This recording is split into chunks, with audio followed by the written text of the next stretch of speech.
So now we want to find the mass of the ice cream cone shape that's bounded below by z equals the square root of x squared plus y squared, which should be setting off little bells in our head. We've seen that before. And above by, this is a sphere, right? So this is rho squared equals 8. So rho equals the square root of 8, which is 2 square root of 2 right there. Okay, and then what about that cone? Well, remember, half circular cones are z is equal to a constant times this, which ends up being the cotangent of phi is equal to that constant. All right, so let's look at what that constant is. So we can see that c equals 1. So the cotangent of phi is equal to 1.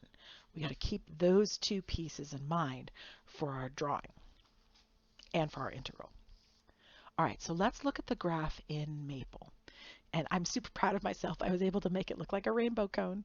All right, so there's the sphere, just the section of it we're trying to look at, right? And then there is the cone right below that. Isn't that thing a beauty? I made it tan, just like an ice cream cone would be. All right, so there they are. So that's what we're doing. All right, so let's draw that. Not nearly as well as Maple, of course, but we'll do our best. Okay, so, and I even have some brown here, so let's make the cone right here, right? And then this will be in the background, right? And then we have to have a dome on the top of the ice cream. I'm going to make it green. It's a very weird, maybe it's a mint cone. There you have it. So that's the sphere piece. Okay, now that sphere is rho equals 2 square root of 2. Right, that's what that sphere is. So sphere. Right. Okay, so then we need to set up the integral. So the integral for the mass is equal to the triple integral over the solid of the density function in terms of rho phi theta. And then it'll be, well, let me just do it, dv right there. We'll just leave it like that. Okay, so let me rewrite that. Just thinking about my space here. Okay, so triple integrals. Now density was given to us as rho. Right? We don't want to lose sight of that, so it's right here. And actually, let's give it some units just for the fun of it. So let's make it grams per millimeters cubed, just for fun. Actually, maybe let's make it centimeters. That's more likely for an ice cream cone. So centimeters. Okay, so knowing that, let's look at our density. It's rho times, and then remember, it always becomes rho squared sine of phi.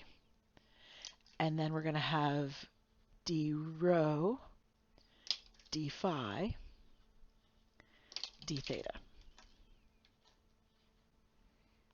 Okay, so theta. Theta is actually pretty easy because we're doing the whole ice cream cone. So theta is going to start here at theta equals 0, and it's going to go wrapping around and come around the other side, and we're going to get 2 pi. So we're doing the full ice cream cone, not just a section in the first octant or something like that. Okay, so we're doing 0 to 2 pi. Now, what about rho? So imagine a spoke coming out from the origin and poking out through the ice cream. So that means it's going to start at the origin, which is rho equals 0, and it's going to end out here at the sphere, which is 2 square root of 2. Done with that. All right, now, what about phi? Well, remember, we know that the cotangent of phi is equal to 1 because we're going to start up here. So you start here at phi equals 0, and you go down, down, down, down, down until you get to this point. But that point happens at the cone, right? And the cone happens when the cotangent of phi is equal to 1, right? That's an equation for that cone. All right, well, what is the cotangent of phi equal to 1? Phi is equal to the arc cotangent of 1, which means phi is equal to pi over 4, because pi over 4 has a sine and a cosine that are the same. So when you take the cotangent, you would get cosine over sine. Let me just remind you all of a unit circle over here. That angle right there, pi over 4, has a cosine that is 1 over the square root of 2 and a sine that is 1 over the square root of 2. So when you take the cotangent is cosine over sine. And so the cosine over the sine would be 1 over the square root of 2 over 1 over the square root of 2, which would be 1. Right? Just a little review over here of pre-calculus. Okay, so we're going from 0 to pi over 4.